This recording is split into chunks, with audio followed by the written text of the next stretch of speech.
The last chapter for this lesson is over maintaining wealth. Now, at this point, we've walked you through stock investing strategies, hedging, and different types of retirement plans. But what we haven't discussed is how people actually maintain their wealth. Now, trusts and trust funds are one of the more popular ways to maintain and transfer wealth from one generation to another. So by creating a trust, you're creating a legal entity that has certain obligations to the beneficiary, and it helps shelter you from a variety of different things. There's a little graphic here from a comment a few years ago where a famous politician in the US said that corporations are people. And that understandably upset a lot of folks, but what he was referring to is their legal status. And he's right. Corporations are viewed as people from a legal standpoint, which is just kind of the intention of establishing a trust. It helps incorporate your wealth and provide it with more legal protections. You also don't have to name beneficiaries, and the beneficiaries can change over time, so it offers other types of privacy protections as well. So if you're an individual that has a larger amount of wealth and you want to be able to maintain that over time and provide it with future protections, consider talking to your advisor about establishing a trust. The last concept that I wanted to talk to you about is what I'm calling expense funds. And this is how to live off of your money if you have a larger amount and you're trying to figure out how to manage it all. For example, if you like to spend $1,000 every 2 months on some of the finer things, like maybe it's a spa day or a facial or getting your hair and nails done, or maybe it's a trip to a sporting event, or maybe you even want to go out to like Las Vegas and gamble for a weekend. Whatever that is for you, what I'm getting at is that you like to spend money on that every few months.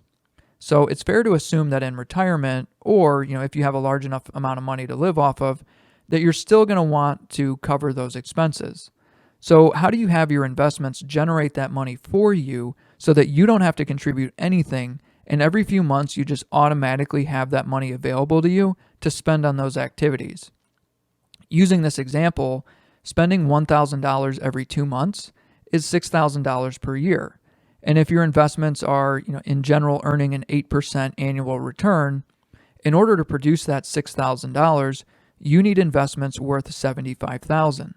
So by only spending the interest off of that account, those activities will now have no negative impact on your wealth. Taking a broader perspective on that, say you have $5 million and you want to figure out how you can manage that while paying your bills and still being able to grow your money in your investments. What you can do, and this doesn't have to be in separate accounts, but it can be if it makes it easier for you than keeping a ledger. What you can do is segment out $500,000 in a fund for housing and utilities, $250,000 for food and entertainment, $125,000 for travel and leisure, and $125,000 for healthcare and charity. Now, assuming an 8% annual return, for housing and utilities, that's $40,000 per year or $3,300 a month.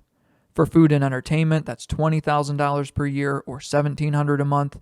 And for travel and leisure, it's $10,000 per year or $833 a month. But just kind of a point here, $10,000 a year for a vacation, especially if you're in your retirement and it's just you and your significant other, that's a really nice vacation. And then when it comes to healthcare and charity, everybody is going to have some level of healthcare expenses. And for many individuals, charity is a big part of their life, whether that's about giving back, helping others, or fulfilling like a moral or religious duty.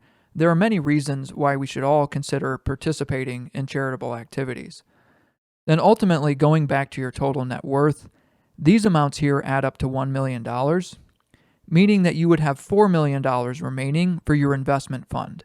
And using the same assumption that you're earning an average 8% annual return, that's going to earn you $320,000 per year.